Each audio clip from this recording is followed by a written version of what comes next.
Happy Saturday, everybody. I hope you're enjoying this lovely weekend. It's a little rainy, but I think we're going to survive. Um, I thought I'd get on here today to show you the actual superhero cape that I got for Bob McGrath. I hope you all like it, but I'm going to have another one made. This one is a little different. Here it is. It's long, but it's not very, it's wide, but not wide enough to where if you want to spread it out, you can do that. Um, I had this made here over the last couple of weeks, and ever since I've got it, I've been wearing it almost every day. Sorry about the quality on the camera, but in the still, um, it's as you see in the still. Here it is.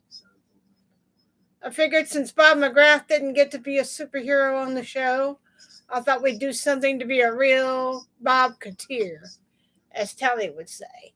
But yeah, I got this last week and I've been wearing it ever since. So yeah, it's a good comfort zone for me when I get cold or tired or upset. But I'm also getting a new outfit through eBay. It's like a Super Grover PJ/costume. I'll have to find the link here. Hopefully it'll be up for a while. But let's see.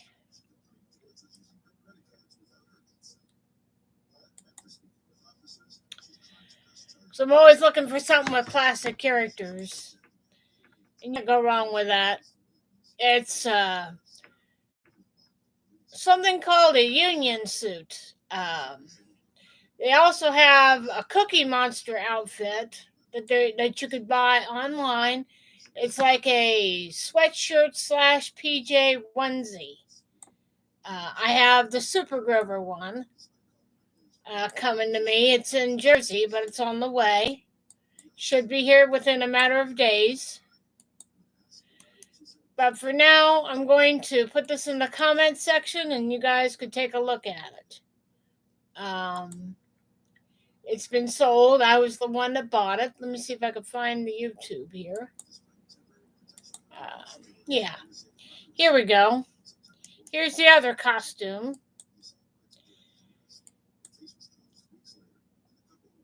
Yeah, there's a link to the costume in the chat area. So if you want to check that out, check it out. I think it's from the same company that makes those Christmas Story pajama bunny suits that they sell every year in the store.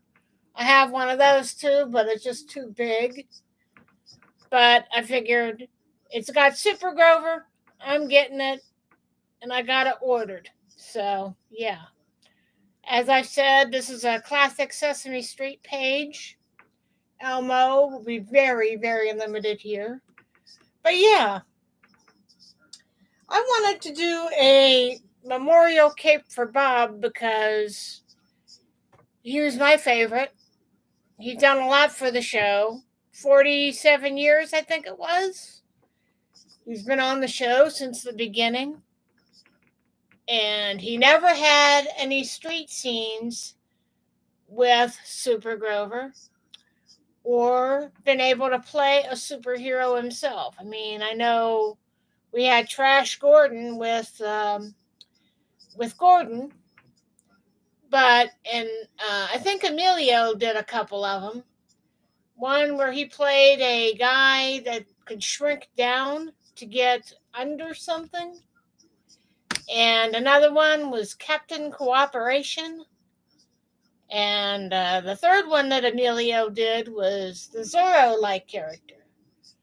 You've probably seen it up on YouTube. I'm trying to find real good quality videos so that we could have those for our viewership. I want to get on this platform and start talking about What were the worst Muppets to grace Sesame Street, and what's considered to be the best Muppets for Sesame Street. Now, I know a lot of people can say Elmo, but I think he was oversaturated. We're talking old schoolers, characters that didn't really overshadow each other. Thank you. I'm glad you're liking the videos. Share them, comment on them, let your feelings out. This is not, the channel is not for kids. You don't have to be walking on eggshells, not on this channel. I want it open so we could all talk about it. And I think the COPPA guidelines is a bit of a mistake. Sure, they put those up to prevent people like Mommy 05 and Daddy 05 and prank videos that could get people hurt or killed. If anything, the Elliot Rodger case should have been a big red flag to put COPPA guidelines up years ago. But to silence older fans of this program that want to talk about the show and talk about how some of the storylines have really taken it downhill, we should be able to talk about that. But I wanted to do something to be a superhero type Bob Couture. I went to a place called Etsy and had this made. I want to get one where I could spread it out, like some of the superheroes do for their pics. This one is good to wear when you're wanting to wear it, maybe for an event or just because you want to. But if you want to wear a good one for fun, get one where you could spread out the cape and let the wind take hold of it. I just thought it would be something nice. You could do that and make a donation to fund stroke research to help prevent that from happening. As we all know, Bob McGrath suffered a stroke before he died. So, yeah. The day they fired Robert Emmett McGrath and the rest of the original cast, that was the end of the road in terms of my viewership of Sesame Street. I mean, look at the streaming platforms. You can't even get most of the first season up through the 25th season for us to have. I wish that they would do something like release all the street scenes for each character. Street scenes of Bob, street scenes of Gordon, street scenes of Susan, Olivia, Mr. Hanford, you name it. But no, it's all about the Muppets now. And it never really was all about the Muppets. It was about the Muppet and human connection. That is what's missing. It's like they're segregating the show in a sense. Let's put it this way. If Harry Monster and Telly and all them were real, we should be able to interact with them. And they're as real as you want them to be. Because I could go to a Sesame Street live show and just really get enamored watching Telly, Big Bird, Rosita, Grungietta, Oscar, even Snuffy if he's on the live shows. I could get lost in that. In fact, I have old photos of one of the shows that I went to and how I got backstage to meet the cast. I told you in my last podcast, talking about in many of these videos where I had gone to see Sleeping Birdie and Super Grover Ready for Action. I think it was during Super Grover Ready for Action I got a chance to go backstage and meet the Muppets. And I got back when I showed one of the postcards that I got from Bob, because as I've said, I had like a 3+ year connection. And I would carry a postcard around in my purse as sort of a morale boost. Because, sometimes I can get depressed. And at that time, I didn't know I was really suffering from depression. But I would often carry around like a morale booster, like a postcard. And the lady caught a look at that and she said, "Oh, what's that?" And I said, "A postcard from Bob McGrath." And they're like, "Really? Let me see that." And she says, "Do you mind if I take it back here and show the cast?" And I said, "Sure." She went back. There's like a little flap under the stage or by the stage where you could walk in. And she went back there and showed some people. And she says, "You can come back and meet some of the cast before the show." And it had a character, Rhoda, Big Bird, and countless other characters. And the only thing I didn't get to do was touch Big Bird, but I wouldn't know if he was touching me because we were posing for a picture. But when I got the pictures back, even though they were a little dark, he had his hand on top of my head. I'm sitting in my wheelchair.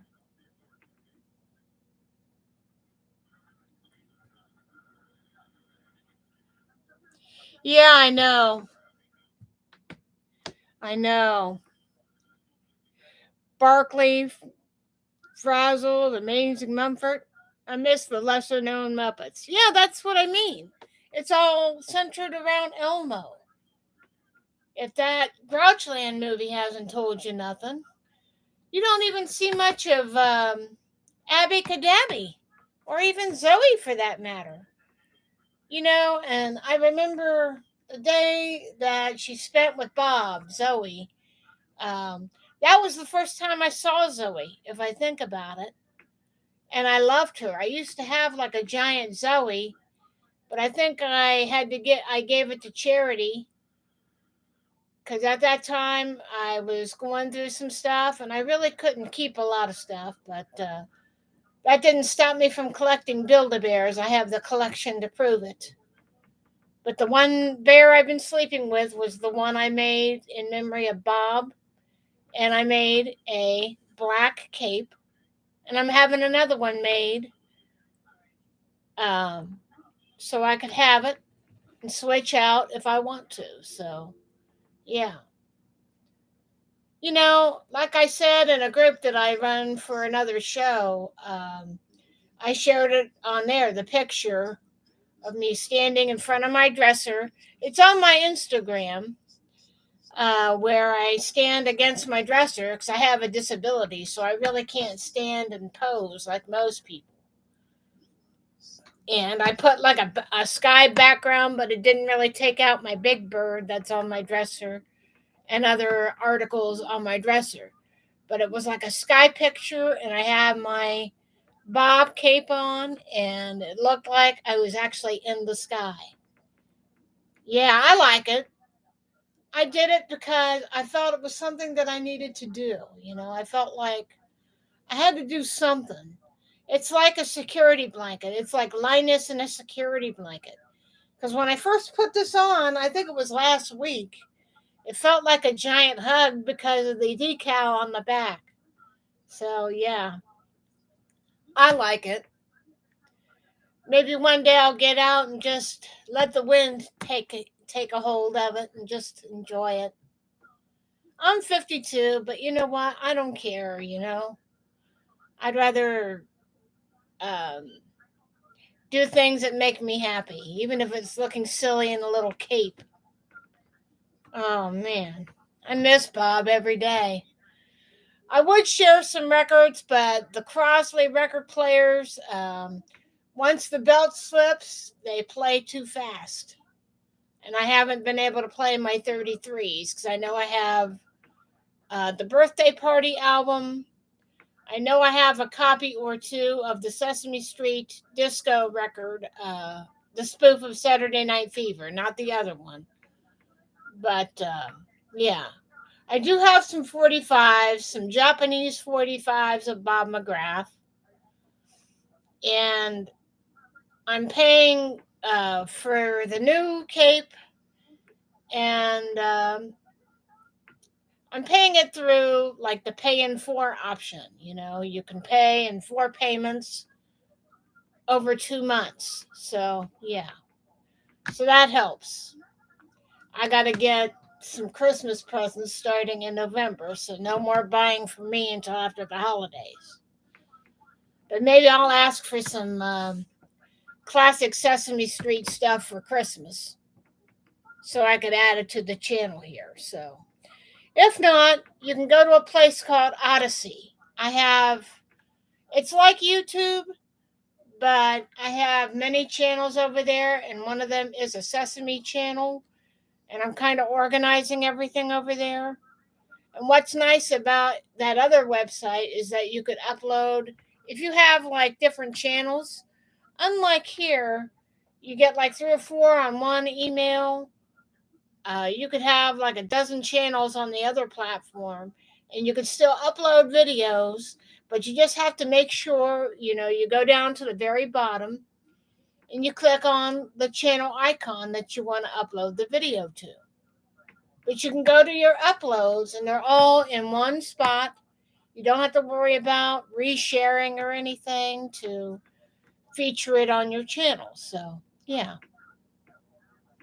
But, yeah. I'm trying to keep Sesame Street alive, which is more than what Sesame Workshop has done in the last 10 years.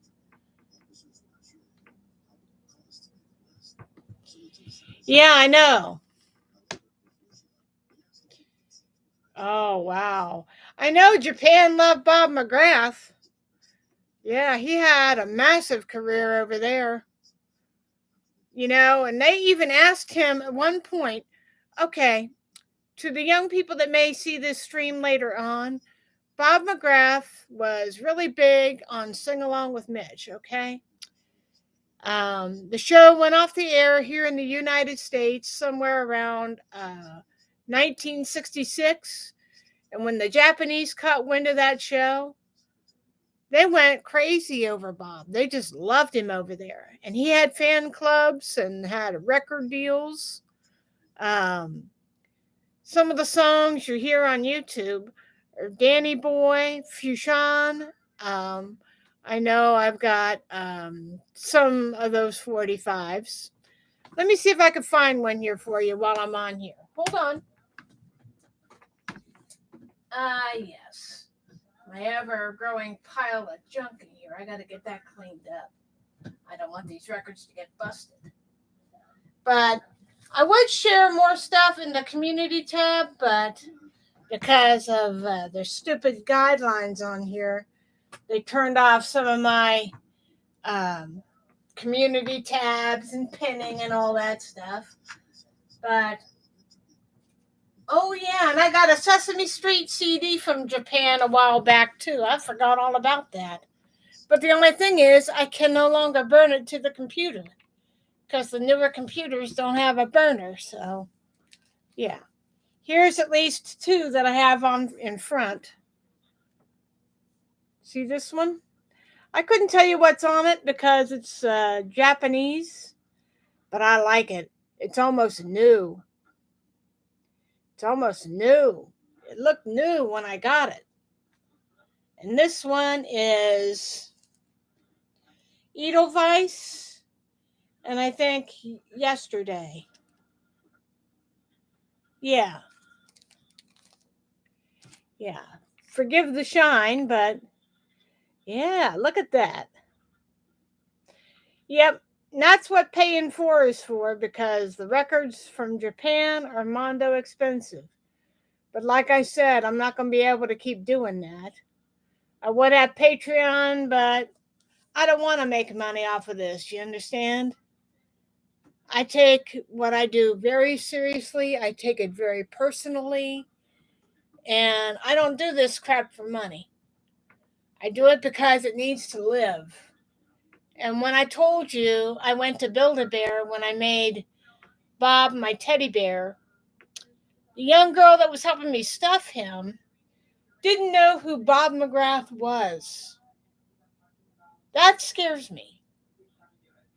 That that scares the living dickens out of me because I don't want people to forget about Bob. That's why I told Alan, even though I'm not a watcher anymore, I said, you need to keep Bob's memory alive. Yeah. Yeah, I can't wait to listen to him. I'm kind of nervous and I can get sad real easy too. Here's the Japan CD. I think it's let's see, Sesame Street, the Alphabet album. It's got like a big book in it, and I don't want to have to try and pull it out because it's a real dickens to do that. But yeah. Yeah, see? The Alphabet album. It looks backwards on my camera, but Sesame Street, the Alphabet album. And as I've said, Elmo is going to be very, very limited. See how they put Elmo on there? That concerns me. Had I known Elmo was on there, I wouldn't have gotten it. I can't stand that little red freak if I put my mouth on it. I would, you could go on YouTube and you could see people destroying those Elmo dolls. From the dancing Elmo to the singing Elmo. One guy almost dropped it off a building. He tried to drop it off a building. One guy burnt one up with a jet engine. So I'm not the only one that doesn't like the little red fucker. So yeah, I'm sure Elmo is a sweet kid, but when you oversaturate something, it gets to be irritating. It's kind of like Barry Gibb of the Bee Gees. He sang the vast majority of their hits over the years. And I'm not real big on Barry. I always thought he was a big head. Sorry for the Bee Gees fans out there, but it just seems like he hogged the spotlight. But, the deep story is Robin wanted that falsetto style to keep going because it was giving them hit records. But I still don't listen to very much of Barry. I listen to him very sparingly. Robin and Morris were kind of pushed to the back, if you know what I mean. And as my friend says here, CTW and Sesame Workshop really screwed things up. Retired a lot of Muppets. Sam the Sound Man is one. I'm kind of glad because it's kind of like that. He was like a precursor to that cartoon that came out on Nickelodeon years ago about a little boy who made such sounds. He didn't speak any words, he just spoke sounds. Guy Smiley is one. Sonny Friendly is the worst. Sonny Friendly, the game show guy, he's the absolute worst. He shows up in Bob's apartment one time when he's sleeping and says, oh, you got to do this and this and this and win a prize. And by the end of him winning his prize, you hear a plane fly over his apartment. And he says, yes, that was your plane. So, in other words, I call Sonny Friendly a rip-off artist. Because, these kids, they play games and they don't win prizes. Another one was when they had to have an indoor picnic at Bob's apartment. Sonny Friendly shows up and has Telly cut up his sandwich. And Harry's like, that's a bunch of crap. He says, you didn't get a prize. But Telly didn't care. He was just glad that he actually won. But yeah, Sesame Street has done some really screwy stuff over the years. Very little of Roosevelt Franklin. Very little. Like I said, some of these I hadn't seen in nearly 40 years. Like the clips where the letters go up the side of the building. The little film clips that they had of workers pulling letters up the side of a building.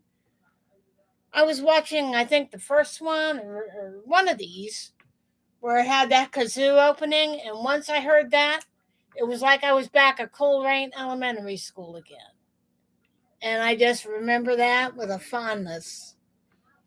It's like going back and looking back through parts of your life that you never knew you experienced until you actually hear a piece of music. That's how strong it is. And what's his name that always slammed his head on the piano? That's one that had to be retired. Don Music, I think it was. Yeah. He would slam his head down on the piano after he says, "Oh, I'm not going to get it. Never, never, never, never." Bonk. And kids were hurting themselves. And the falling chef, remember that from the countdowns? He says, "So many pies," and then he would fall. And how that guy didn't hurt himself, I'll never know. Gladys the cow got retired because Richard Hunt probably died.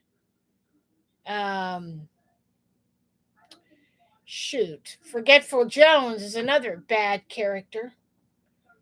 He he was like an Alzheimer's patient. You would say something and he would never remember. Like the one about Bob and the telephone, they had like a little segment with David. And he says he needs something yellow. He was looking for a banana. And David would try to tell him, "This is a banana. All you have to do is peel it and you can eat it." But then he would see a color and it would remind him of something else. And he said, "You wouldn't have a piece of fruit or an orange or something for me to eat." So, yeah. But I've noticed over the last several years, Sesame Street has really gone downhill in terms of quality and stories. And, in truth, people just can't donate to public TV like they once did. People can't even pay their damn cable bills without going in deep into their pockets. Because Spectrum is over $200. Another neighbor of mine is on another cable company and pays the same amount. And she hates it. That was the lady that I told you that lost her daughter, about a month or 2 months ago. So, yeah, it's been hard. And there's a lot of things that I never realized before. Young Brian Henson was on one of the counts, like 1, 2, 3, and he would say 3 P's. Yeah. Like I said, when Jim Henson was alive, there was a spark of magic in anything he did, whether it was the Dark Crystal or Timepiece or the Muppet movie. I am very hesitant to buy anything Disney related because you saw what they did to Emmett Otter over the years, right? Cutting out. We certainly appreciate it if you fall off the dock. Sure, they put expanded versions of the songs in, but you don't ever remove Kermit T. Frog from Emmett Otter or any other Muppet project. No, because in truth, Sesame Street was Kermit the Frog's first real exposure to children. Sure, he was a non-formed frog on Sam and Friends. He played various characters, but he was christened Kermit the Frog and went on to do Sesame Street. But hearing about when Bob died, it was the beginning of the end for me because, that guy gave up at least almost 50 years of his career for Sesame Street. He could have went and had a pop career in Japan or Hong Kong or Italy, anywhere. But, they even asked him in Japan, "Would you consider moving over here to Japan and continue your career?" But he's like, "No, I want to go home and start my career over there. maybe start the next phase of my career back at home. So that's what he did. And like I said, it took some cajoling from various people in his circle to get him to even go down and consider meeting Jim. And I said, Jim Henson and Bob McGrath are the magic secret as to what makes Sesame Street work.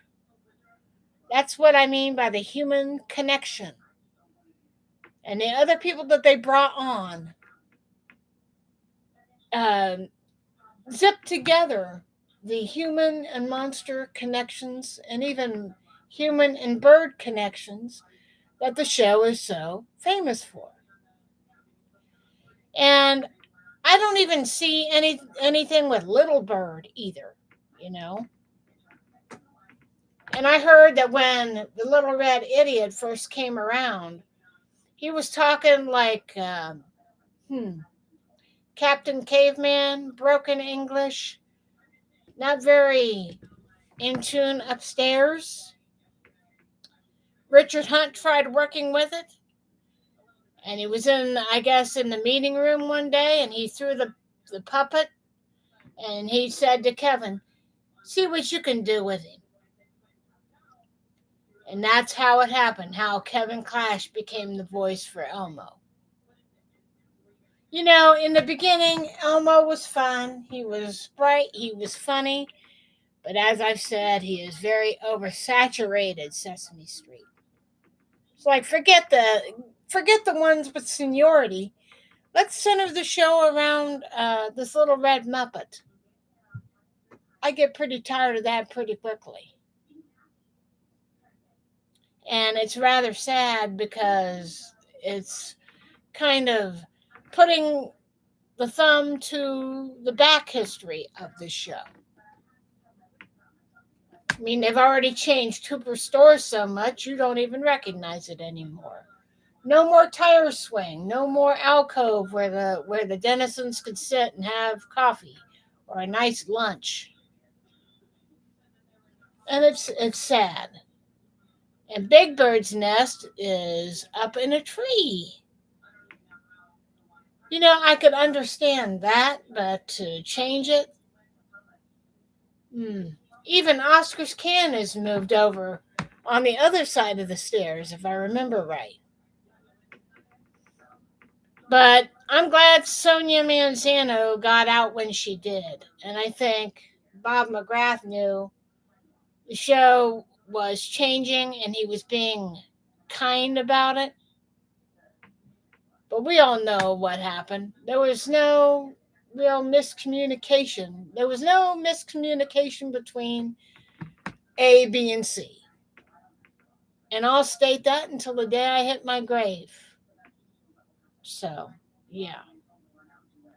I mean, I didn't even know that we had the original record here at the house or in the early days until one day I was down at my mom and dad's camper in Nashport, Ohio.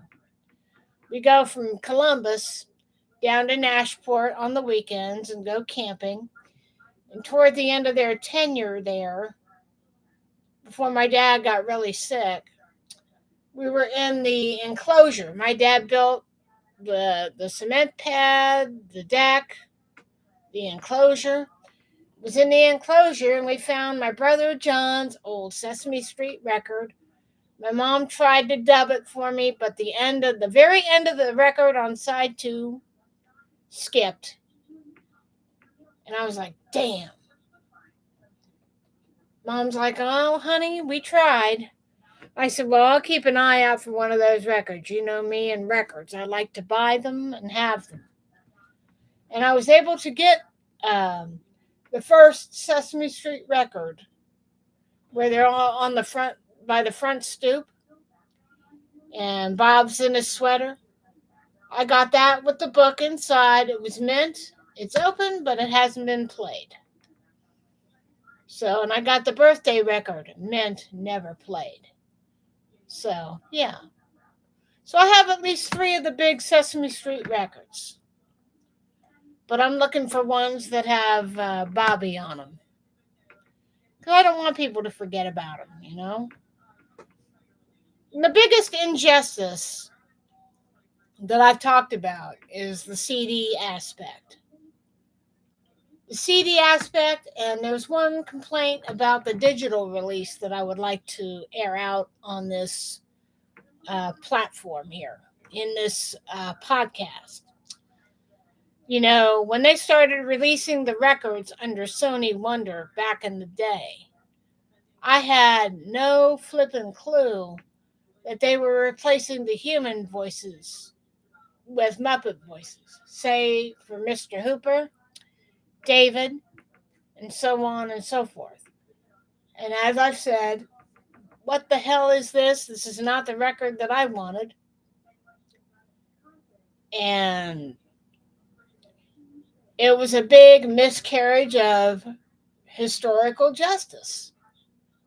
Because whether the heads at Sesame Workshop like it or not, or Sony Wonder, I think, went belly up years ago, whether they like it or not, we need to learn our history. We need to learn our history, and we're not going to do that if you're going to delete it, right? That's why I set up this channel. Let Sesame Street know how you feel. Let the people at Sesame Workshop, let them know how you feel. I mean, if I couldn't do anything for Chuck E. Cheese, I could certainly do something for Sesame Street. And when they started releasing stuff on CD, they kind of gave us a song and dance, and I'm like, well, if they don't care, I don't care. So I took every CD I had at that time, and I took them to a place called CD Warehouse, or what was called buybacks before they closed. I took them in, and I got the money out of them. I thought, well, if they don't care, I don't care. But in truth, I actually did care about the past of Sesame Street. We can't let it die. That's why the tributes that I make are so hard to do, because they want to silence our voices on the kids' part of the music, but they don't want to hear what we have to say. Like when I heard that they got fired, you know, the humans got fired, I was like, oh, no, no, no, no, no, that can't happen. You know, like I said, around the time that Bob was let go, he was 85. I think Emilio was 75. And I think Roscoe Orman was in his 60s. So, yeah. It's like, here's your pink slips, guys. You can leave now. You know, they loved what they did. These people that went to work every day, they loved what they did. It's not just the human side I'm talking about here. We're talking about the humans, the Muppets, the people behind the scenes. They love their job. And they get rid of those with seniority. I know what it's like to see somebody you love give their whole life for a job, and they end up getting fired or they have to quit in order to save their health. My mom had to do that for her health because she was doing the work of 5 people at her job at Lazarus. And she kept trying to get people to come in and help her out. And she nearly broke her neck on the job trying to do what was required of her job. My dad says, you're going to take retirement, honey. I'm tired of seeing you break your back for a company that doesn't care. And she did. This was like not long after I graduated. And then after she left, they got 5 people to fill her job. Well, I guess you could say Lazarus, a.k.a. Macy's, got their walking papers over at Eastland Mall in Columbus. The whole mall is now shut down. It has been considered an eyesore. And I'm saying bye-bye. Don't miss you. You don't care about the people who come to your mall. You didn't care about the people who work at your mall. Goodbye. Get out. And it's just one of those things. And then I told you about my older brother's situation at Macy's Furniture. And you know how I feel about that, so we're not going to rehash that. But CTW really screwed up. CTW or Sesame Workshop really screwed it up. They took what actually worked and just shattered it. And it's upsetting to me. We can't even get Don't Eat the Pictures on digital platforms. And people are often talking to me, why don't you put up the full episodes? And I said, I told you, in my last stream that some of the artists that do the animated segments do not want their clips up on YouTube. Why? I don't know. So I tend to do the street scenes, just the street scenes. I think the last 10 to 15 years have not been too kind on Sesame Street. Maybe it shouldn't be. Because I could talk about many times I would get so mad. I could do a whole big stream, like all the times that the humans were being a jerk to Big Bird. Especially the one about the Snuffleupagus. Snuffy wants to fool the humans with his disguises, and no matter how hard he tries, Bob especially is a part of that. He's like, I'll stand out here and wait for your friend, Mr. Snuffleupagus. But yet the phone would always ring and Snuffy would show up and Big Bird would recognize him. And Snuffy wanted so much to be able to surprise the human beings that when he comes up with a rather ingenious idea of making a bus out of a box and calling it a Snuffleupagus, Bob is too dense to realize that the voice has changed, and he doesn't realize that there is Snuffy under there. And at one point, before Snuffy shows up in the Snuffleupagus, he says, I want to put this, he's basically saying, I want to put an end to this right now. And at one point he's rolling his eyes at Big Bird. And Big Bird says he's real and he's going to prove it. And I could feel the anger in Big Bird's voice. And especially, I think Bob should have got it through his head that, gee, maybe Snuffy does exist. His voice did sound different. But you really made him look like a monkey's ass, He really made him look like a total jerk. Because he said, sorry, Bob, I was in the little bird's room. And he doesn't realize the Big Bird was in his nest the whole time he was toying with that box. And it just upsets me. And I felt so bad for Big Bird when he said, I guess I'm going to have to live like this for the rest of my life. And I wanted to hug Big Bird so bad. We could talk about all the times the neighbors treated Big Bird like crap. And we could talk about how Big Bird wanted to go to Bob's party and wanted to be a part of a group. Because that's how much he loves his neighbors. But I think that episode was rather redundant with one of those things is not like the others. I'm like, God, couldn't they write something better than that? He says, I got a song, Bob. He says, a song? And it would go through one of these things since it's not like the others. After the third or fourth time, I was ready to scream. So again, we need to talk about how the show went from being absolutely great to being redundant. Yeah. He was a good friend to Big Bird. especially in the books. Like, it's no fun to be sick. You know, he learns that Ernie is sick with a cold and can't go out, can't do anything. And I'm like, buddy, I know how that is. I'm sick for a week to about 3 weeks with a cold. I have a weakened immune system. And when you're a preemie, you kind of have to face that. So, yeah. So when Big Bird does get sick, he learns that being sick isn't all it's cracked up to be. And Little Bird was there with him and comforting him, just like Snuffy is.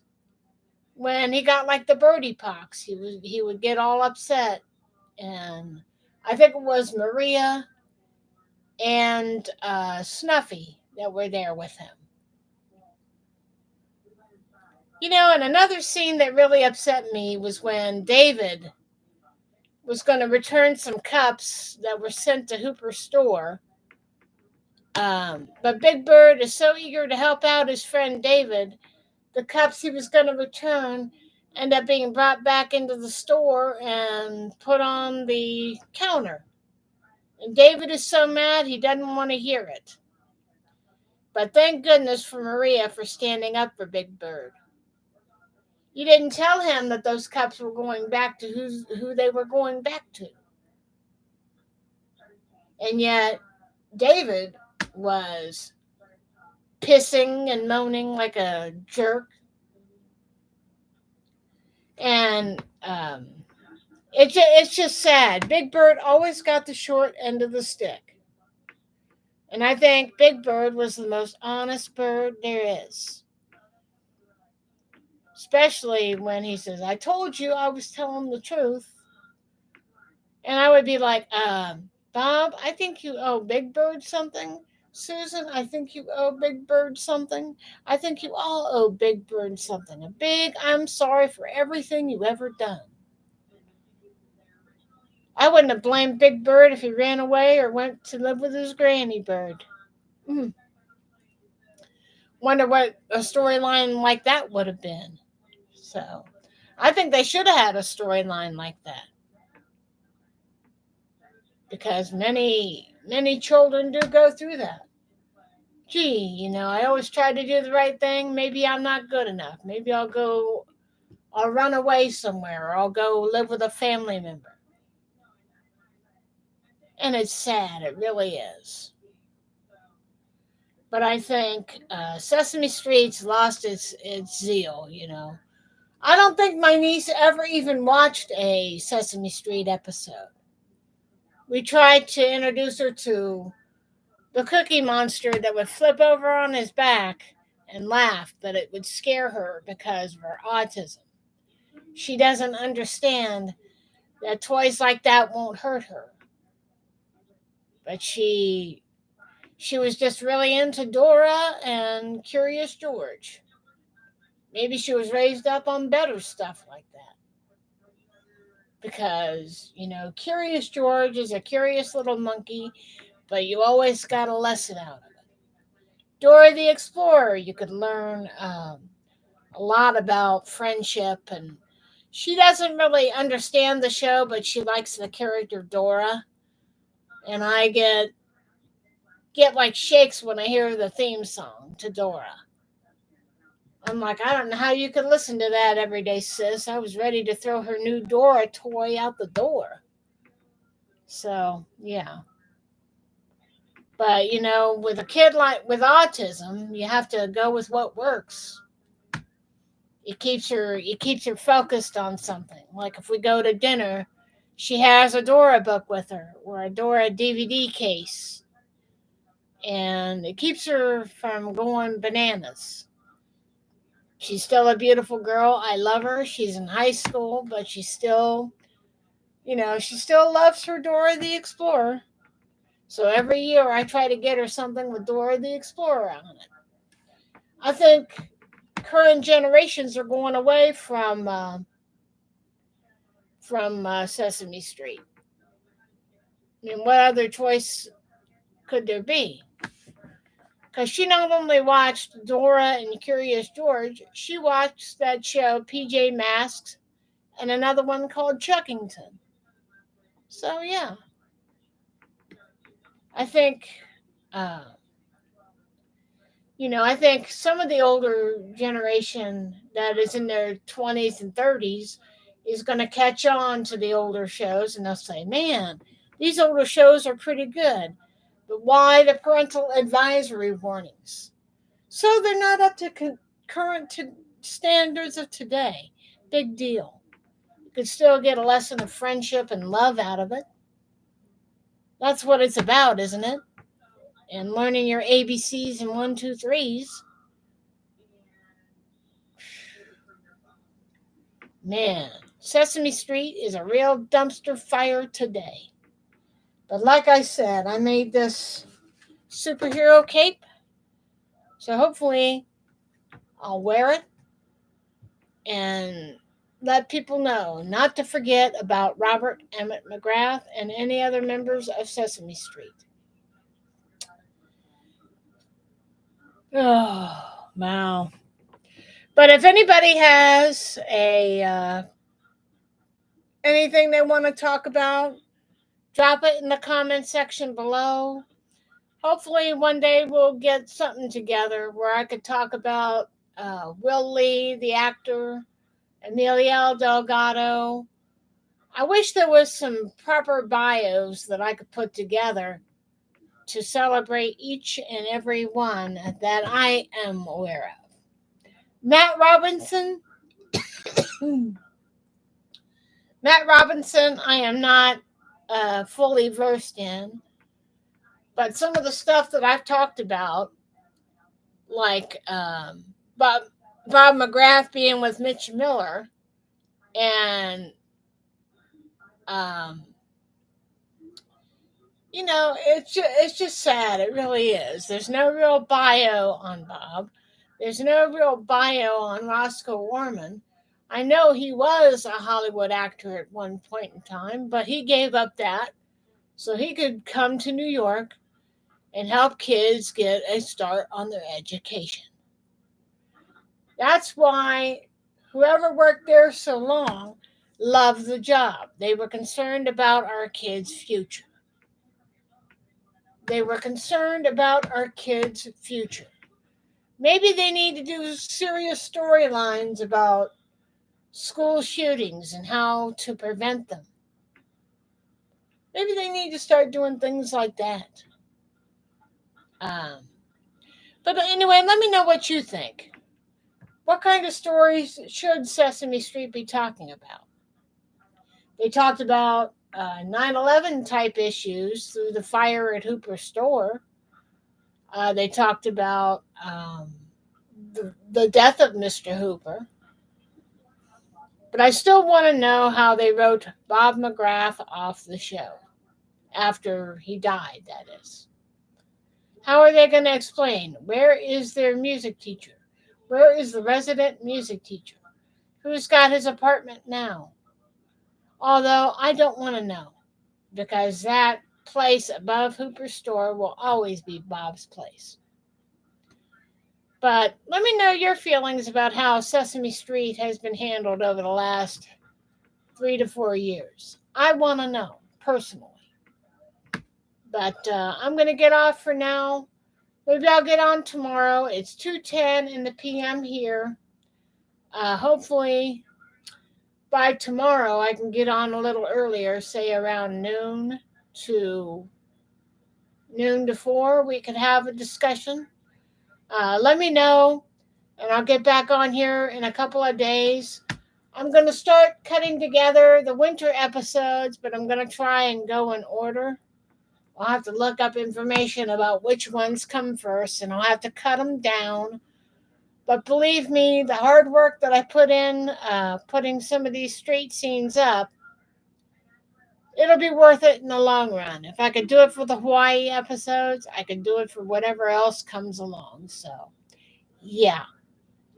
So, again, if you want to have a cape made, go to Etsy. Go to the link as long as it's available.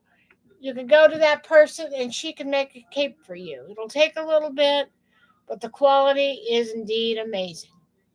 And if you want to see what the cape really looks like, look at the picture on my the front of my page here. It's in the banner part of my page, and it's also the screen grab of this live stream. Uh, she took those pictures. The woman that made the cape took those pictures, and I put one of them up on my YouTube channel to kind of spice it up a little bit. That's what I mean by the spice. So, in order to end this video, I want to tell everybody, be kinder. Teach your children about kindness and teach them to use their words instead of using violence to solve their problems. That's something Sesame Street needs to start talking about, because in the advent of the internet, we need to start talking about these things, because bullying has been around since the beginning of time. Things like what happened in 2001 have been around since the beginning of time. But I think with the advent of the internet, we are more aware of it, and we need to start talking about it. And we should start talking about internet safety and physical safety out in public too. So, yeah. Teach them the ABCs and 1, 2, 3s, but teach them about the realities of life at the same time. So, yeah. And I think most times in the beginning, Sesame Street did a great job of that. So, and I am going to continue to fight for the memory of Bob McGrath and any other past cast member that is no longer with the show. If anybody has any idea on how we could put together a biography, if somebody can help me with that, I would greatly appreciate it. You'll get full credit, of course. I want to do something to make this channel great. But like I said, I don't do this stuff for money. I do it because I care. Well, have a good day, everybody, and keep flying, everybody. Do like the song says. Flying, I'm flying, look out below, right? So keep Bob and any character that you like in your heart as we go through the rest of the show. Have a good weekend, everybody, and I'll be back on really, really soon. Bye.